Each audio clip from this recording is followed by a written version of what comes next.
To kick things off, we've invited several Indigenous thought leaders from this region to help us better understand and ground us in the importance and specialness of this place, no matter how you define this place ecologically as opposed to politically. Are we in the Salish Sea? Are we in the Great Bear? Are we in the Emerald Edge? Are we in the Pacific Northwest?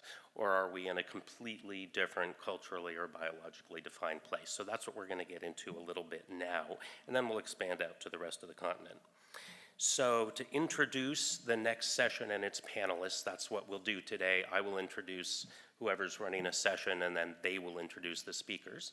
I would like to invite Jaime Vienneau to the stage.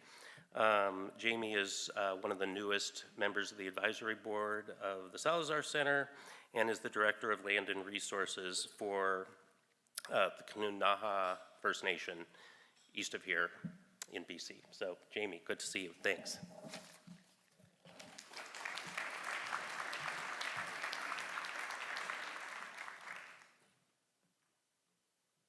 Is it on?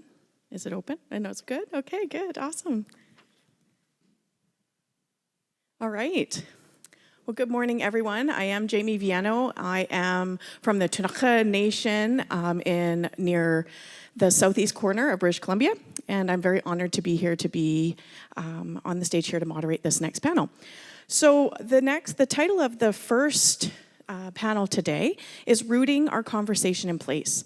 So here we're looking at discussing biocultural values of the region and what's special. What is special about the places that we're from? And what are different perspectives on the major challenges and opportunities in those regions? So today we have Dallas Smith. They'll be joining us on the panel. He is the president of the Nanwakolas Council Society. So we'll just welcome Dallas to the stage. Oh, and we also have Stephen Nitah, from the managing director of Canada and Nature for Justice. So both of these two joining us on the stage.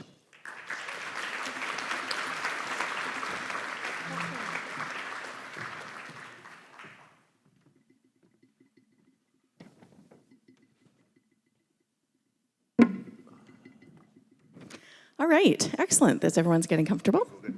Yes, please. Get closer. Okay, well, first off, we'll just start with some introductions. And so why don't we start with you? Who would like to start? Why don't we start right next to me here? Okay, yes, catching our breath, absolutely. All right. Well, Dallas, we're going to start with you today. So why don't you go ahead and start us off with a bit of an introduction of yourself? Yes, thank you so much. Ktunaxa, Gigame, Musqueam, Squamish, Tsleil-Waututh. It's always nice to be back in Musqueam territory. Since I married into Cowichan tribes, the relationships that exist between the families that have occupied these lands, as our greeter this morning told us, goes back to time immemorial. But just to reflect a little bit quickly on last night's opening reception was just such a beautiful event. It was nice to see the youth and the multi-generations come to perform for us and share some of their songs and their love with us. But I was taken aback by something that I didn't know was on display.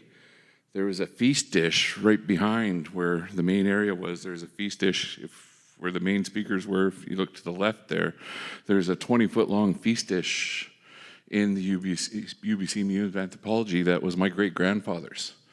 It was made in 1905. And the young lady who was sitting, there's a picture of it, beside it there's a young lady sitting in it.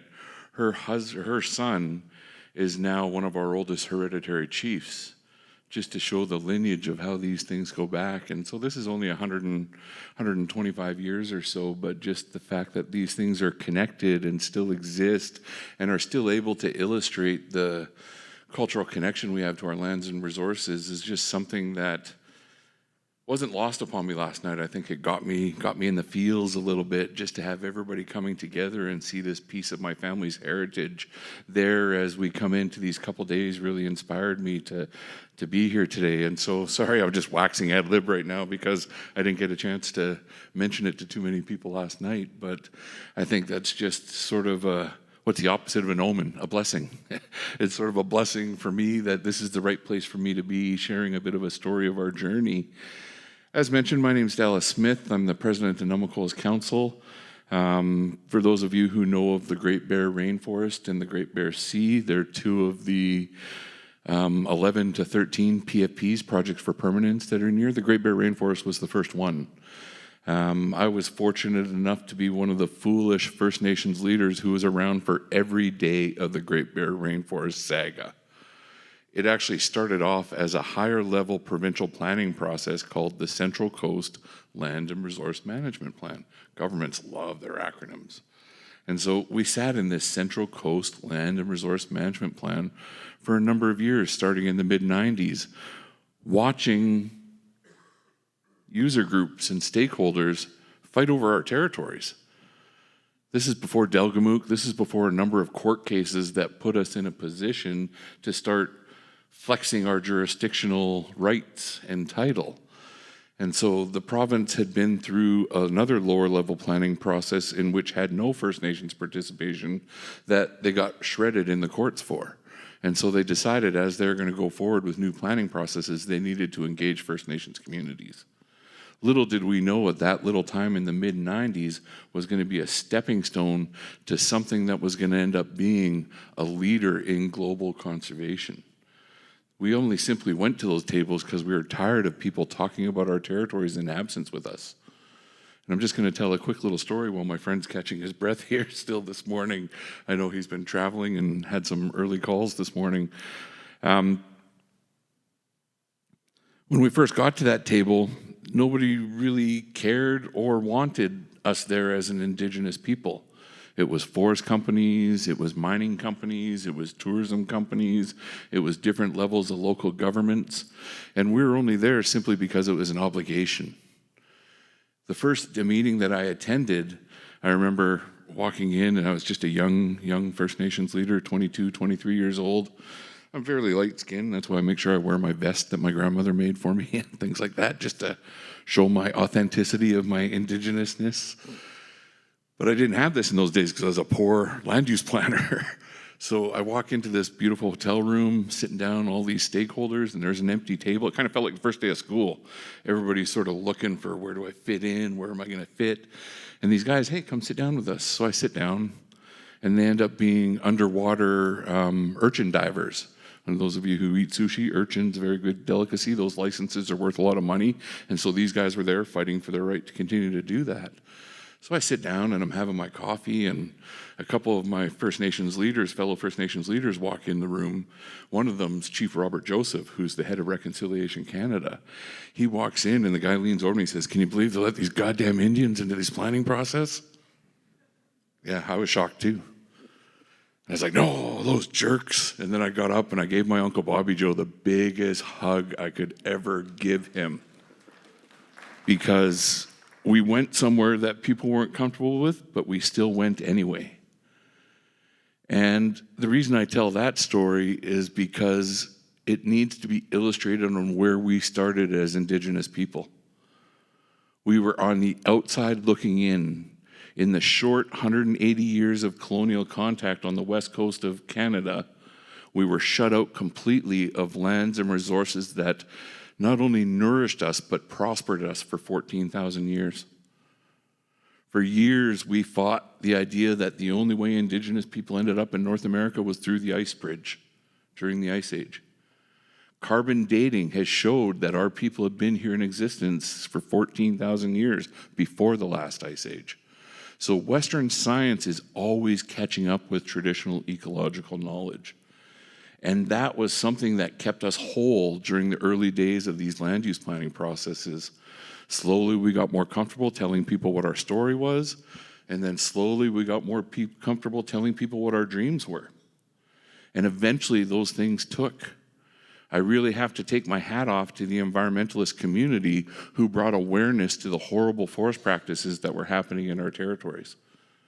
They tried blocking roads, they tried doing civil disobedience. It got a little bit of media attention, it got a little bit of notice, but it didn't change any of the practices. It wasn't until the activists went to Europe and challenged BC wood products on a global marketing scale that the governments and forest companies finally paid attention to realize that they had to change how they did things in British Columbia. That was the catalyst that gave us the opening as Indigenous people to step in with our visions and our dreams, to bring back the philosophies of 7 generations, and to think about forestry as more about than just lumber. The non-timber forest products, the biodiversity issues, and all those things that need to be brought into consideration as we do planning, we're finally starting to take a settlement place. They're finally starting to be accepted into conversation. And in 1999, no, I'm just kidding. So just to wrap up my introduction, knowing we still got about 35 minutes of this, was just, we started in a very unhealthy place. But it was only through the leadership of many strong First Nations leaders who just said, we're not going to turn away anymore. We're not going to turn an eye to what's going on in our territories. And not only that, we're going to build land use plans. We're going to do this at your own field. We're going to do spatial planning that is going to help everybody realize the importance of these values that we're reintroducing into these planning processes. And yada, yada, yada, now we're here at the Salish Sea Symposium on International Conservation talking about the successes that we've had. So I'll stop there for a minute and share some floor time. Thank you very much.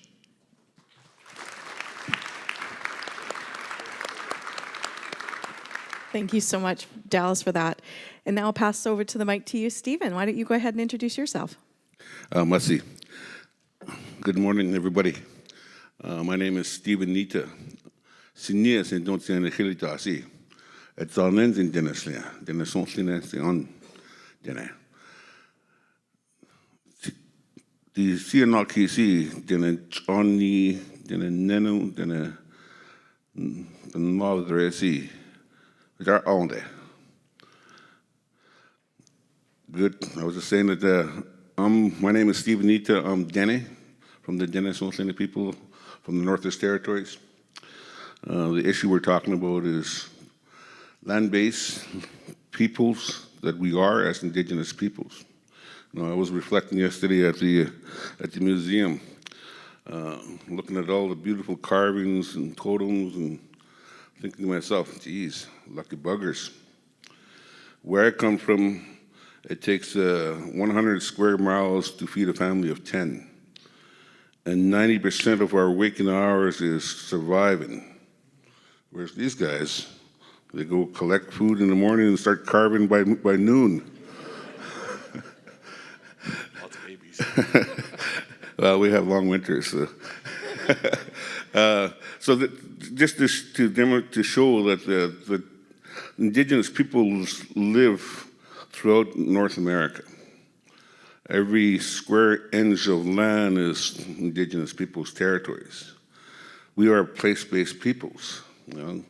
We say that Creator placed us where we are, and we have a responsibility to those places. And how we exercise that responsibility is something that's almost universal amongst Indigenous peoples, even though we don't have connections, we don't have phone updates as what type of policy we're gonna have in our relationship and the responsibility of our territories. It's universal in the understanding that what we do to the land and the environment we do to ourselves. And it's built right into our laws, which we refer to as natural laws today. And, you know, as part of the colonial history, those were targeted. Those Indigenous peoples were targeted for sure, but colonialism applied to all peoples in every country that it was applied in. The focal point was Indigenous peoples, and the focal point of that action was to take away Indigenous people's responsibilities. That was the focal point. And they were conditioning non-Indigenous peoples to be indifferent to what their government was doing to Indigenous peoples. So if non-Indigenous peoples think they're not conditioned or they're not impacted by colonial policies, you're wrong. You've been conditioned. And you need to decolonize just as much as the governments. And only way we're gonna, I think, reverse colonial history and policies, which kind of got us to this point where we're talking about climate change, biodiversity loss, nature loss, and the existential threat to existence on Earth is by breaking down and removing what was created as a structure of economies. You know, nature has never been valued by the colonizers until they destroyed nature and created a product out of it. Cedar trees being just one. So indigenous peoples across North America are there. They're still in their place base. They're still trying to exercise their responsibility.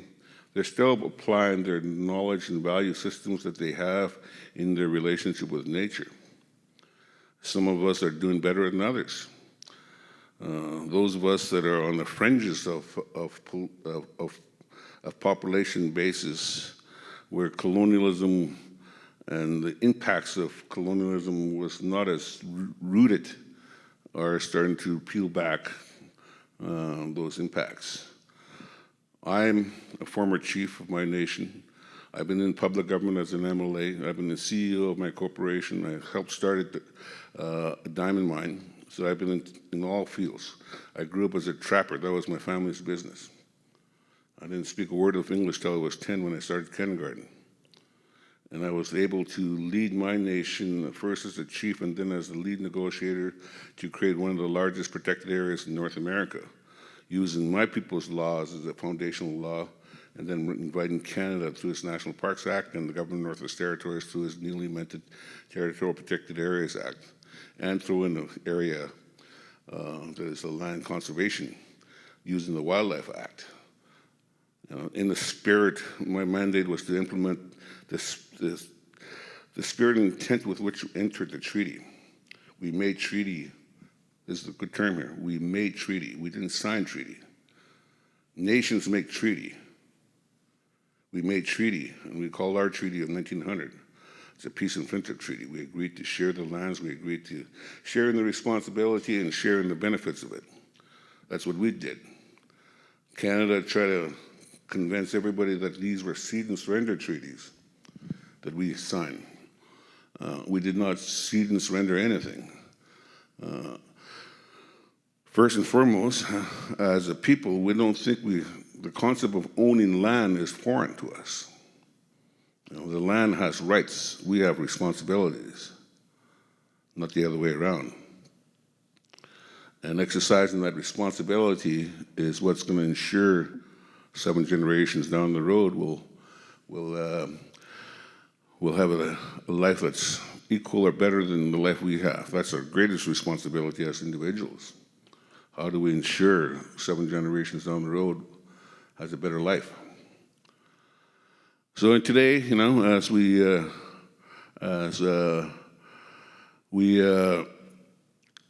address climate change and biodiversity loss, Indigenous peoples as place-based peoples are best positioned to take a leadership role in bringing nature to that solution equation.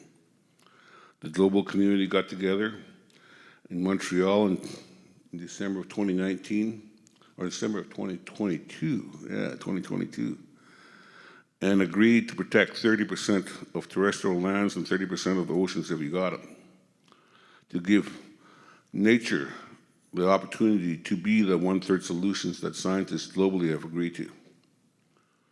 Here in Canada, Indigenous peoples have taken up that mantle. There's over 80 Indigenous protected and conserved areas declared by Indigenous governments from coast to coast to coast.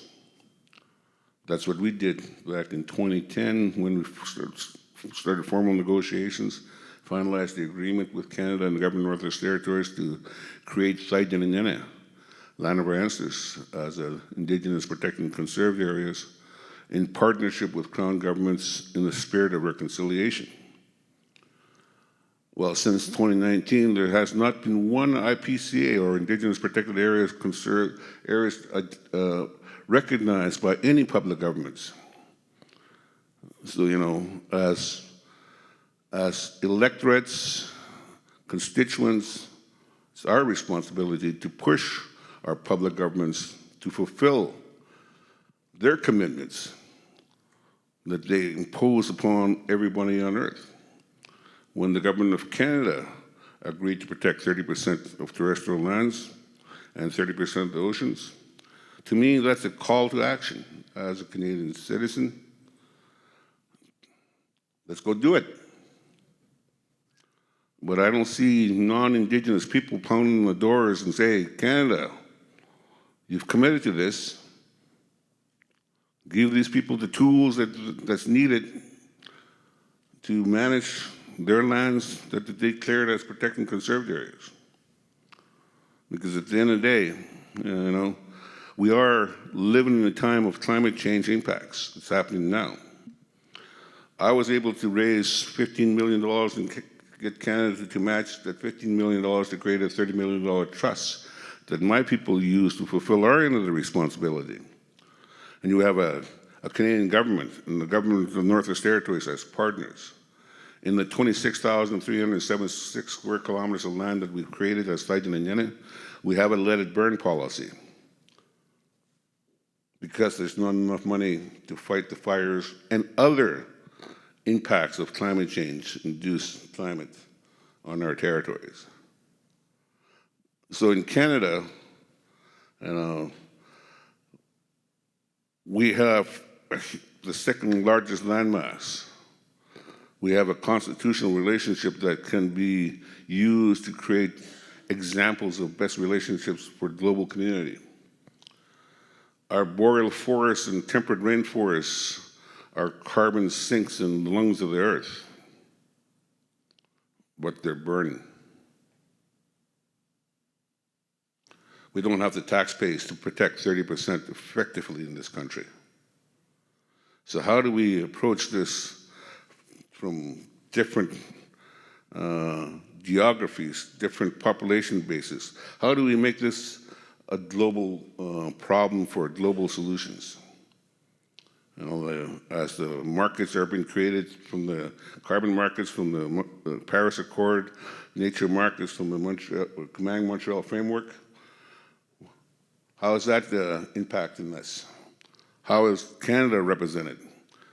A big chunk of northern Canada doesn't qualify for carbon projects, carbon offsets projects because of issues of additionality. And every nature-based solutions marketplace requires certainty of jurisdiction. Well, Canada says it's their land, Indigenous people says it's our land, there's a conflict of jurisdiction. The market says, sorry, it can't work with you guys. So, there's tools, but our own history is in the way of using those tools appropriately. Thank you.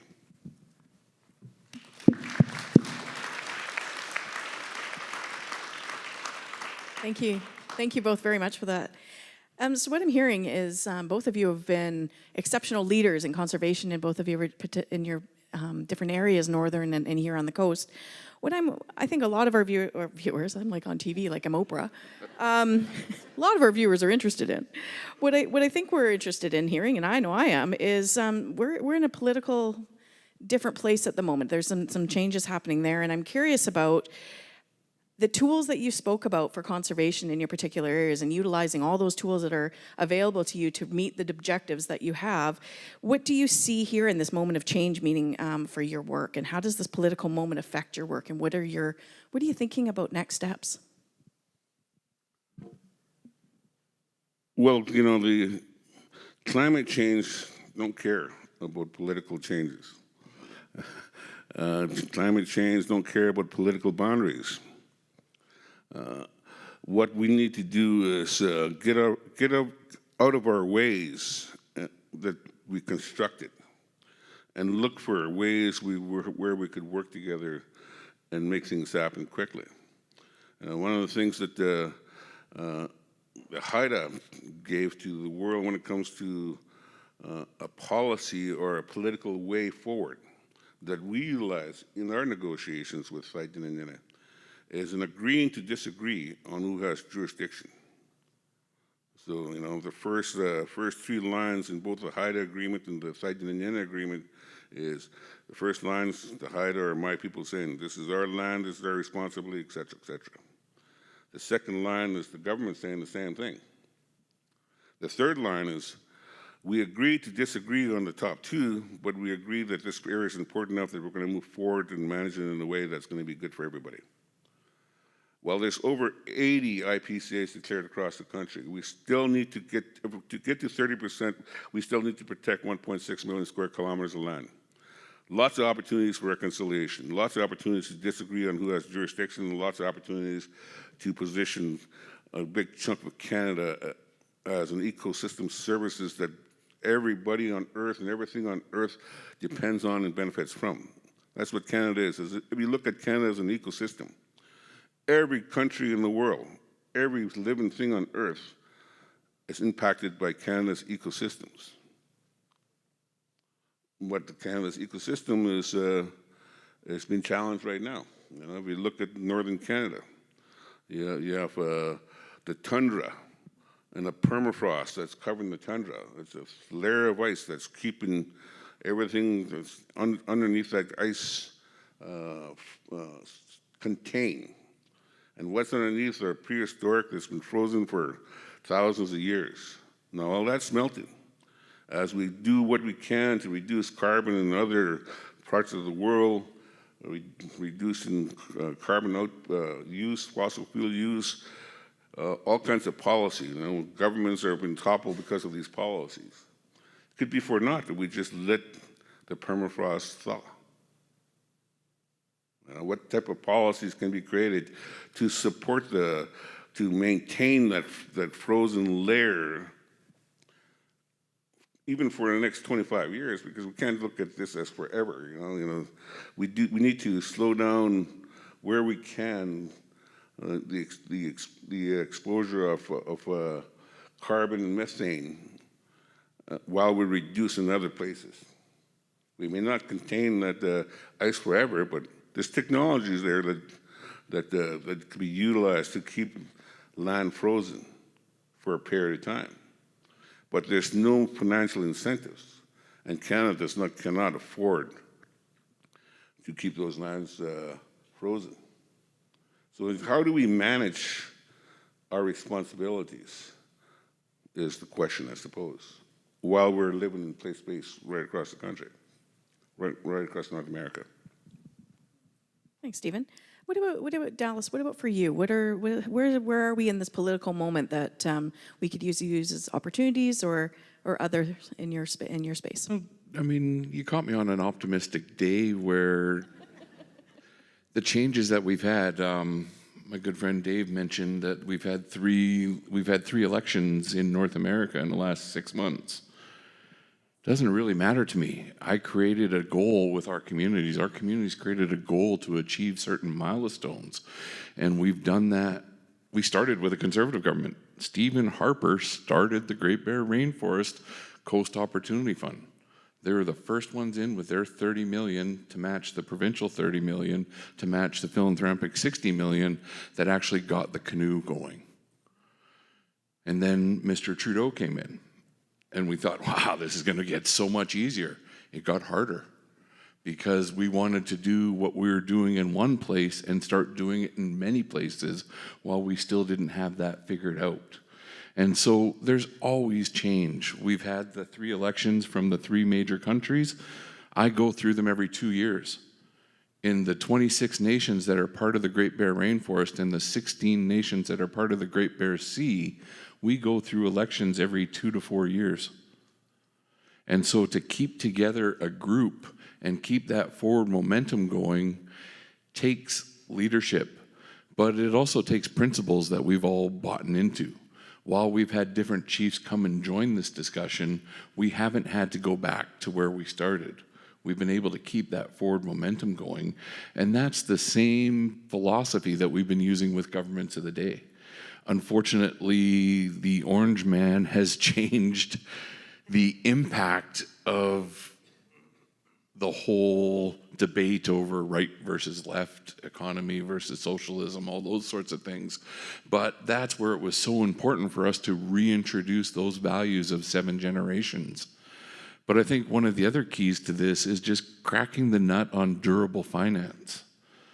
So many of these discussions that are leading these conservation initiatives are transactional based. They came to us in the late 1990s and said, why don't you protect the Great Bear Rainforest and we'll give you blank. And we're kind of like, okay, well, that's a good place to start a discussion. It took a couple years for it to mature and to evolve a little bit to where it got to a point where we're saying, okay, if we protect this, we're going to put a fund together that's going to do that. Still transactional based, but at least we are getting more proportionality in those transactional discussions. And we learned from that first one where we created the $120 million, which in that time was a huge, huge, huge momentous step. It was a big enough step that when we celebrated, I got a little bit, I'm not gonna lie, I had a few glasses of wine that night that we celebrated, and I committed that if this thing became a reality, I'd get a tattoo on my ass.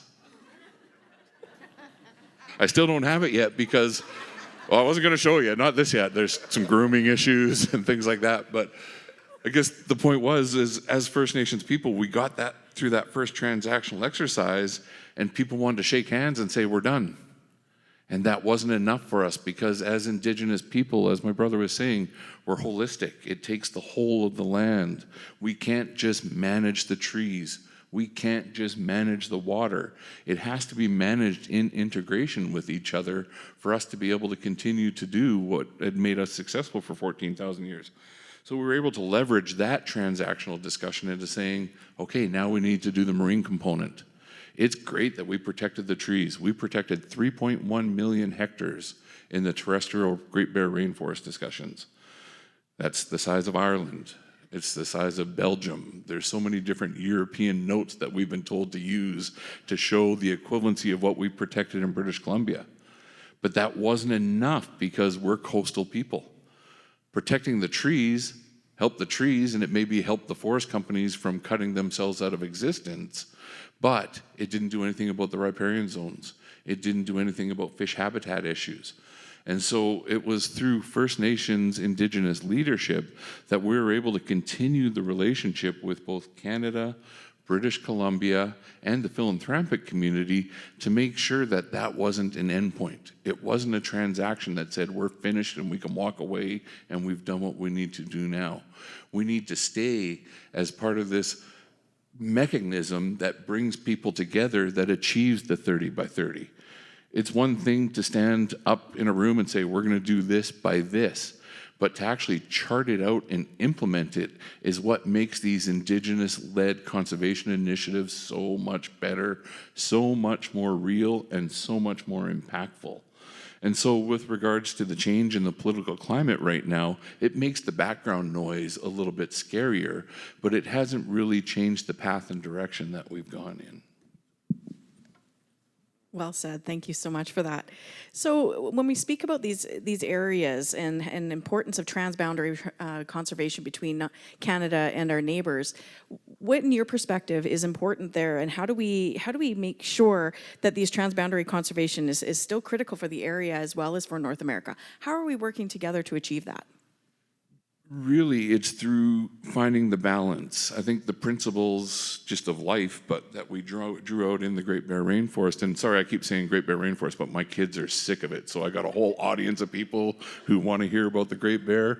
I'm gonna drop those all day long, but I think it's so important to get the balance right.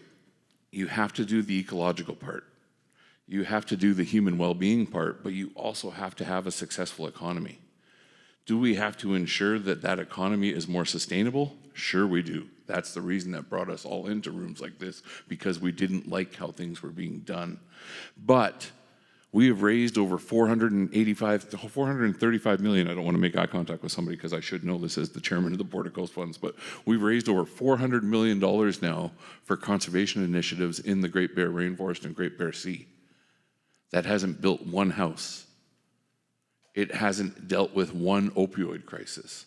It hasn't dealt with the levels of unemployment. Actually, no, it has dealt with the levels of unemployment because we've created 1,100 full-time jobs on a non-extractive economy, but it still hasn't dealt with the social issues that we need to. And so for us to be successful in the conservation vision, we can't lose focus on the human well-being. And that's where a balanced economy is going to be so important. And I really need to applaud most of the philanthropic community for starting to understand that. In the early days, if you weren't talking about protection, nobody wanted to talk any further. It was a transaction. Protect this, we'll give you this, and we're not going to talk about it anymore.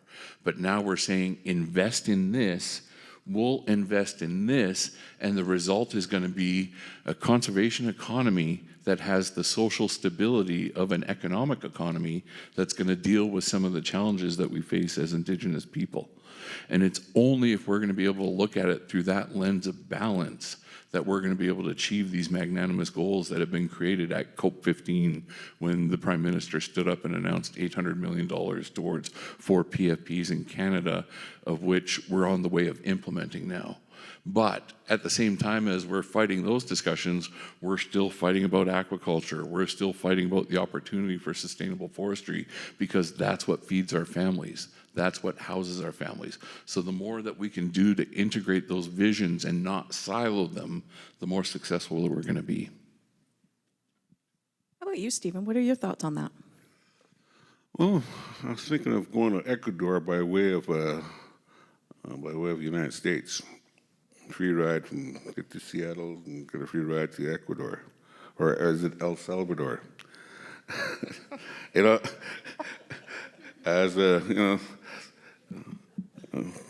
it's kind of disappointing.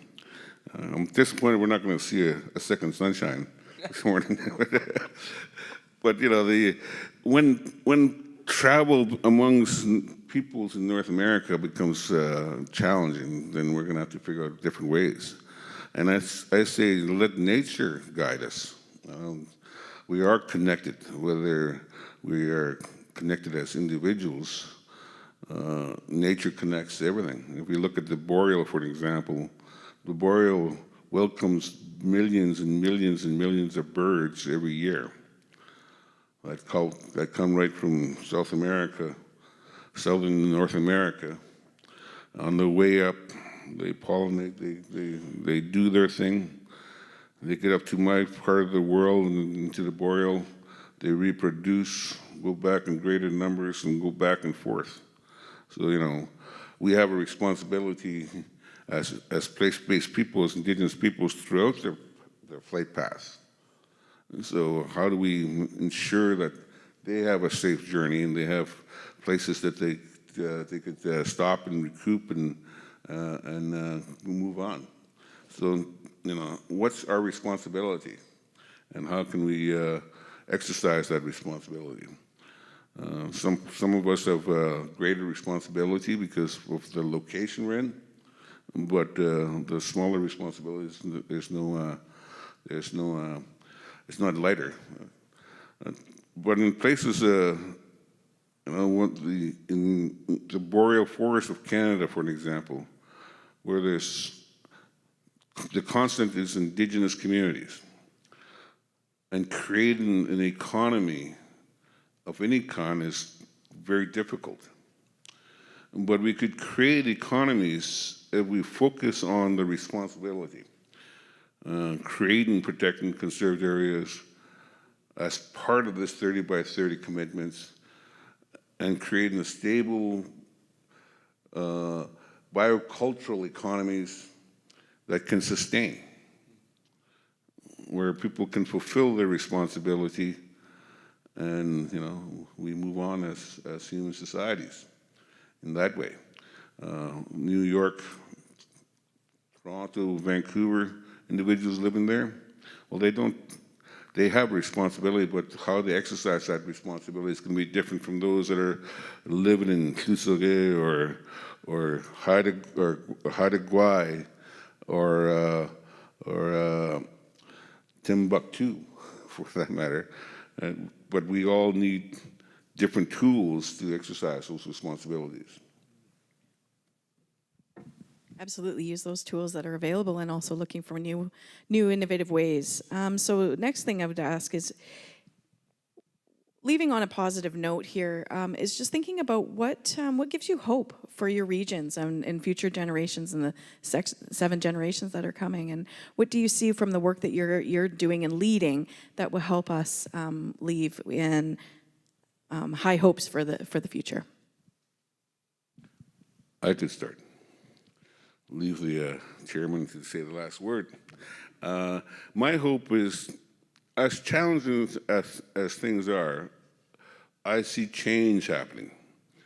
I see leadership taken by Indigenous peoples. Over 80 IPCAs declared over 500,000 square kilometers of land that have been declared to be managed. Indigenous peoples, they have declared that. Whether the provincial governments recognize them or federal government recognize them, that's besides the point. The sooner they recognize them, the sooner they give them the recognition of certainty, they could start participating in the markets and drawing support from philanthropy and different traditional and new ways of supporting finance and conservation. I also see a resurgence of Indigenous culture and language by the youth, by young people. They are reassuming their identity and the value systems that come with that. And they will use that to be the next leaders. And I also see non-Indigenous youth joining these Indigenous youth and are creating that let's do it together relationships. And that, to me, is the greatest hope we can support. Thank you so much. How about for you, Dallas? What are your final thoughts there? Very similar. Watching our youth get educated both in traditional knowledge and ecological knowledge, place knowledge, but also with university degrees and diplomas and different teachings.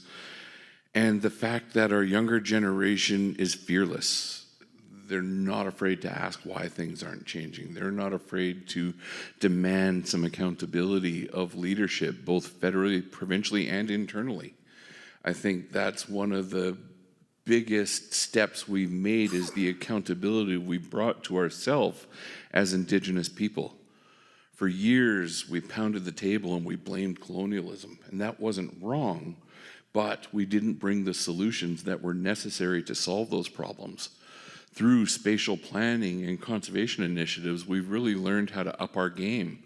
Thanks to the relationships we've developed with different philanthropic foundations, we didn't have to wait for government to give us the capacity. And while that's not a solution that's reachable for every Indigenous community within North America, we've built some tools that are usable by every Indigenous community. And the knowledge sharing that's happening from Indigenous community to Indigenous community is really starting to take place, and it's starting to show because it's making our allies stronger. Before, our allies were there because they thought it was what they needed to do for themselves. Now they're there under the direction of us actually being allies and being effective. So we've started to learn we started to relearn what we already had. We're using what's around us to make tomorrow better. And the fact that there's so many young people who are involved in this right now, I just really look forward to the day where we don't have to worry about having the next round there. I think of some of the great chiefs who, really started constitutional debates. We just lost Bill Wilson, Chief Bill Wilson, who was a mover and shaker in First Nations rights across Canada.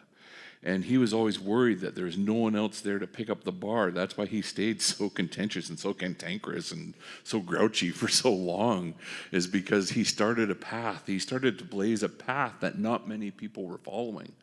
But then he realized, as he started to take a higher level view at things, everybody was building their own little path. And eventually we learned how to put markers in place. Eventually we used tools to show people, keep going, you're going in the right way. And so to be able to see that with my own eyes, to go from where I started this discussion to be saying, why are these goddamn Indians here? To be saying, how can we do this without the Indigenous people, is really momentous. And it's something that we need to keep doing. Like I said, it's not a transaction. There's never a day when you're done. When you commit to protecting and managing something as vast as Canada, and 30% of it at a time, you have to keep going, and you have to know what those next steps are. And I'm so happy that many communities are building the capacity to not only see those steps, but to take them. Thank you very much to both of my guests, Stephen and Dallas, for their contributions to this panel, and I thank you very much for your attention. Thank you.